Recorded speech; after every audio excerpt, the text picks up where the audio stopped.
Hello, everyone.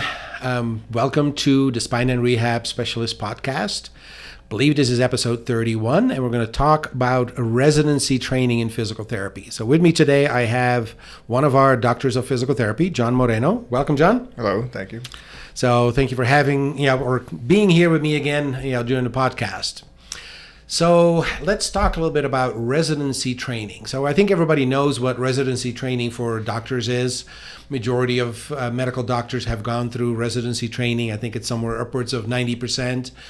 So if you see a doctor, there's a really good chance that they're residency trained. Not all of them are fellowship trained, but definitely a lot of them are residency trained. But it's a little different in the physical therapy world. It's relatively new.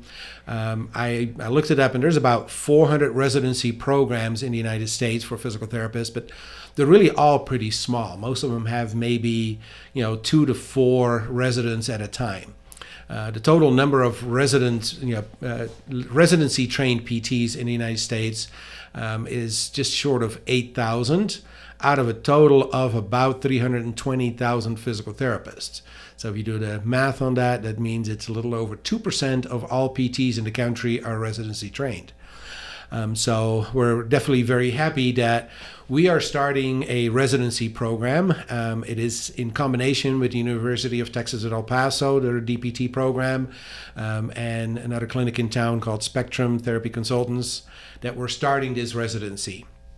It is the first residency that I know of that's actually in El Paso, based out of El Paso. So, John, very welcome to be in the first cohort. Yep, very honored. There are some residency programs in El Paso, and we actually were part of an electrodiagnostic residency, but it's based out of New York, and I think there's a couple of them that are similar to that. But we're very proud to have the first, truly El Paso-based residency program here. It's called the Paso del Norte residency program in orthopedics, and we're starting this really to improve the quality of physical therapists in El Paso. We've lost a number of physical therapists in El Paso that wanted to do residency training, and they ended up having to go out of town. So, not anymore. So John's, part of the first, cohort. We're in candidacy status, so we wanted to kind of have somebody local to begin with, but this will open up to, really nationwide applications, for next year's cohort. So, John, tell me a little bit about why did you want to do residency? Well, even though I've learned a lot just when starting to practice as a physical therapist, I still found myself just getting stuck at times with certain patients. Maybe I could get them a little bit better, but not all the way. Some people it was difficult to figure out, so it just kind of frustrated me because I would have these people that were looking to me for help and couldn't quite help them the way as much as I wanted to. So I just wanted to build my knowledge, get more skilled in what I can do so I can better help more people to get better. Yeah. Because definitely you had a solid foundation as a physical therapist. You went to University of Texas at El Paso, the DPT program, which I think is a very solid program. Right. So I think you had a really good foundation. But I always tell new grad PTs, it's like, you're minimally competent to be a physical therapist. Not just enough to not be dangerous, but right. You still have a lot of learning to do. And you're now, 6 years out of school? Yep. 6.5? 6.5, yep. So, yes, you've learned a lot. You've been with us the whole time, and I've definitely seen your growth as a PT. But there definitely comes a point where some of these difficult patients, you'll kind of struggle with. Right. And I definitely think that the residency will really help you get to the next level.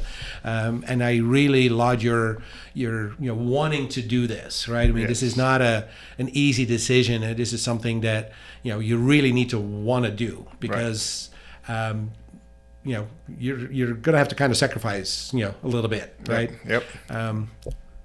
Residents in the physical therapy profession, they typically take a bit of a cut in their salary, but they also have to do quite a bit more extra work because you're still going to be working in the clinic, right? Maybe not quite the same number of hours, but you're still going to be in the clinic. And on top of that, there's a couple of other things that you have to do. You want to kind of talk a little bit about that? Right. So obviously, like I said, working in the clinic still, and then there's going to be sections of time where I'll be having a mentor guide me or watch me, observe me as I do my patient care, either through evaluations or treatments. And he'll be there to critique me and educate me on what I'm doing correctly, what I'm doing incorrectly, and what I can do to better diagnose certain situations, certain conditions, so I can better and more effectively treat them and then apply the proper interventions and treatments for that condition. So that's part of it. Also, a lot of didactic work on my end. Got to do a lot of studying to know what those treatments and classifications are, and diagnosis and differential diagnosis are. So that way, again, I can be safe, effective, and just get the best results I can for my patients. And then on top of all that, I'm going to also be helping out with teaching a course at the University of Texas at El Paso. So with the DPT program, with their MSK course, so the musculoskeletal course. So just helping the students out, helping the professors with the lab portions of their didactic work, so that way they can, again, apply what they're learning in their didactic work into them, with each other, so that way they know how to do it later on when they go out in their clinicals. Yep, definitely. So let's talk a little bit about the mentorship first. So you're essentially going to have a PT, with a lot of experience looking over your shoulder, right? Yep. So this is, either one of the professors from UTEP or myself, really sitting back and looking at your evaluations and fine tuning. Right. I mean, you're very well trained in doing evaluations, so it's not like they're not good, but we want them to be great. Right. So it's going to be a lot of these little things that that you're going to learn. And I actually did a fellowship program in orthopedic manual physical therapy several years ago, and I must say that even though I had 30 years of experience under my belt already, I learned quite a bit on how to do a better evaluation, more efficient, but more thorough, and really getting all the right information. So I think you're going to learn a lot from that mentorship, even though you have 6 years under your belt. I think it's really going to help you to fine tune with some of these difficult patients and really getting to the bottom of it. Yeah, that's what I look forward to. Again, just learning, like you said, how to be more efficient, but also at the same more effective. So again, combination of shortened time, but getting even more information in that shortened amount of time. Definitely. And then we have the didactic, portion. So you're going to go through a whole bunch of courses, and they're really kind of arranged by body part, right? So you're going to do lumbar spine, then you're going to do thoracic spine, you're going to do cervical spine, and so forth throughout that whole year, with all the materials from the Academy of Orthopedic Physical Therapy through the APTA. They have some really, really good materials that are really going to get you up to speed on the very latest stuff out there, because believe it or not, your courses were 7-8 years ago. Yeah. Things change. That's what I love about our profession, that even though certain things stay the same, certain things change a lot. Yep. I've been around for quite a while, and I've seen a lot of these changes, and you're probably starting to see some of these changes too in your 6-year career. So you're really going to learn the very latest and a lot more in-depth, a lot of the research behind what we're doing, because little by little there's more research coming out on physical therapy. So that's also going to help you pick the right treatments based on the research, not just based on your evaluation, but based on what's out there in the research as well. Yeah, so again, just further incorporating the evidence-based practice, which is always preached to us in school, and definitely a believer in that. So another big plus of why I wanted to do this, so I can be a little bit more evidence-based in my treatment approach. Yeah, and I think it's been interesting. One of the shifts that I've seen in the physical therapy profession is that we've gone to this evidence-based practice. Now, it's probably good to dissect that a little bit. Evidence-based practice, well, is there a lot of evidence on everything that we do?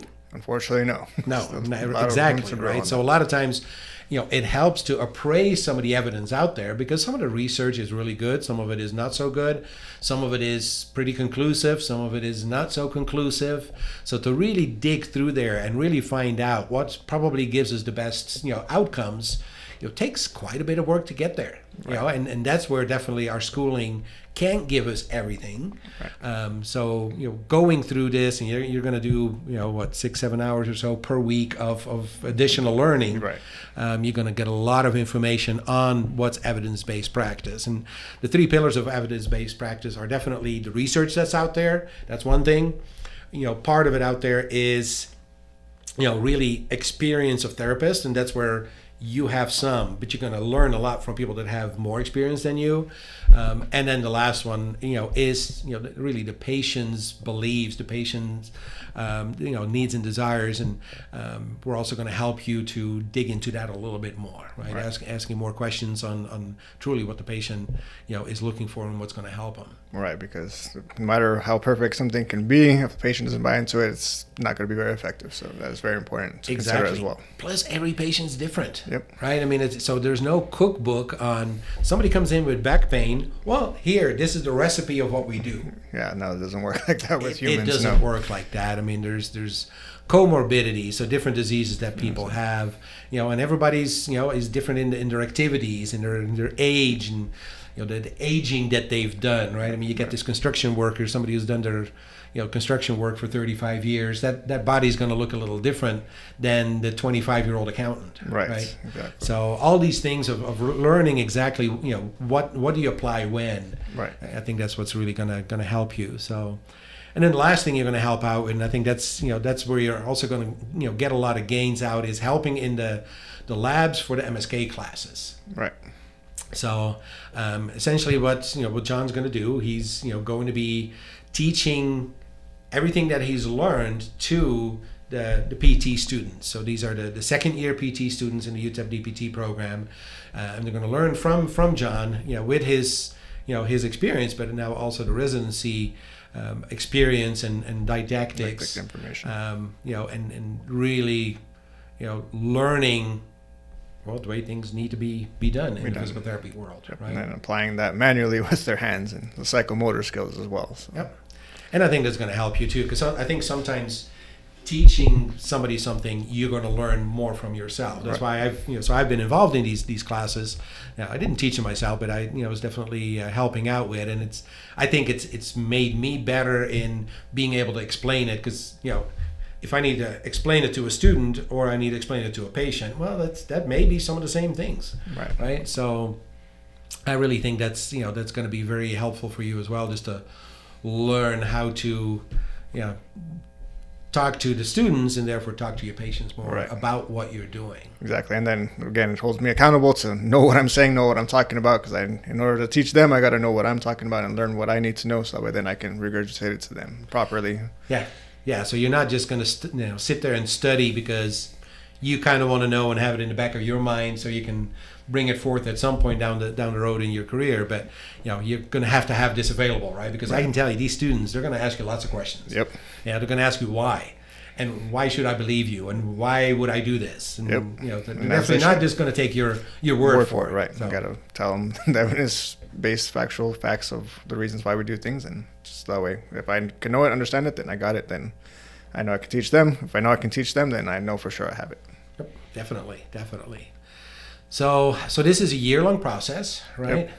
So it's going to be, a tough year for you, John. It's going to be a tough year, yes, but still excited to learn and grow, and I'm sure it'll be worth it. I think it's going to be worth it too. So then, after a year, your next step will be to sit for the Orthopedic Certified Specialist, exam. And within the APTA, you have these, specializations, but orthopedics is the biggest one. I believe there's something like 20,000 or so in the United States. So that's still out of 300,000, maybe only 6 or 7% or so that are at that level of being an orthopedic certified specialist. And I think that's going to be a good, kind of crown on that achievement of residency. It doesn't come automatic, but definitely the residency training should really help you to sit for that pretty tough exam and then be able to get those 3 initials behind your name. Yep. So yeah, I'm really hoping that I can that this will prepare me very well to be able to take the exam, pass it, and because I know what I'm talking about. Yep, exactly. It should. And it's the latest stuff, because this exam, the OCS exam, is definitely talking a lot about the latest stuff. So definitely going to be good, to have that. So definitely, about a year, I guess about a year and a half from now, we're going to have some the 3 credentials after your name, as an orthopedic certified specialist in the clinic, and that's definitely, people should seek for that, right? And they should look for that, because definitely that should put you at the next level. Right. I think there's a couple of OCSs in El Paso, but there's really not that many, so it's really going to make you stand out as a clinician, truly as a specialist. Right. So that buys me as someone who knows how to better take care of people and just know how to more efficiently get them better more quickly. And again, hopefully less painfully manner. Yeah. So tell me a little bit. So after this year, where do you see yourself? Right. I mean, it's so you got, by then you'll have 7 years experience, and you'll have this this orthopedic residency behind you, and so how is John going to be different at that point than John is now? Again, the only way really that it'll be different is, again, I'll be more educated, more knowledgeable about helping people. So I'm hoping that, again, more people will be able to come to me, to trust me to help them with their issues, whatever musculoskeletal problems plague them, and then just getting them better, getting more people better. And again, just continuing to work with you in the clinic, at your clinic, and just seeing as many people as I possibly can, just trying to help out whoever comes my way. And then so that's pretty much the main difference, just being able to help more people get better and not have so many people that maybe just come but fall short of where we want to get them to. I think we're going to see a more confident, more expert John as therapist in the clinic. Yes, that's my hope too. Definitely by the end of this. I really think that's what's going to happen. So for anybody out there listening to us, you can already see John now anyway, because he will continue to see patients, but I think you need to come back in a year and see John for his expert level skills, at that point. Yep, I definitely hope to properly incorporate everything that I learned here with also the other techniques that we've been learning as well, like the musculoskeletal ultrasound. So getting those images and then comparing that with the findings I have through the residency skills that I've obtained, and seeing if they all correlate, and then see if they all work together to help provide the best treatment possible for the patients moving forward. And dry needling and everything else that we do, newbie as well. So if you look at it, it's like you've, in your 6 years, you've done quite a bit, right? So yeah, now that I think about it. Yeah, I mean, it's good to think about that. So look at 2 years from now, or a year and a half from now, you'll have your OCS. I'm confident in that because you're definitely set up for that. Right. You already have your McKenzie credentialing, right? Your certificate in MDT. Yep. You already do dry needling. You're working on your fellowship in MSK ultrasound. Right. So that's quite a bit for 6-7 years out. That's awesome. Thank you. Appreciate it. Yeah, and I think it's definitely something that, as a clinic, we've always kind of pushed. Right. Because to me, when you're graduated as a physical therapist, that's great, but the learning just starts. Yes. And I look at myself, so my 30 plus years in the field, I'm still hungry to learn. There's still so much more that I want to learn as well. And that's something that we've really pushed in the clinic to make sure that everybody always steps up to the next level. So I really do appreciate your drive to learn and just be the best that you can be. Yeah, like I said, I definitely want to be the best I can be at all times in every aspect of my life. And so there's just so much out there to learn about, so many things that could happen to a human being that, like I said, with the back pain, yeah, you have back pain. Why? Is it because your nerves are angry? Did you damage your muscles, the tendons, ligaments? Is it the bones? There's a whole bunch of things that could happen. We've got to determine what's the issue. If we are the proper people to be helping this person with that problem, or if we need to refer them somewhere else. Yep. So just a lot of things to learn, and looking forward to learn as much as I can. Yep. Awesome. All right. Well, thank you, John, for joining me in this podcast. Yes, thank you, Harry, for having me. And to our listeners, stand by for the next podcast coming up in a couple of weeks.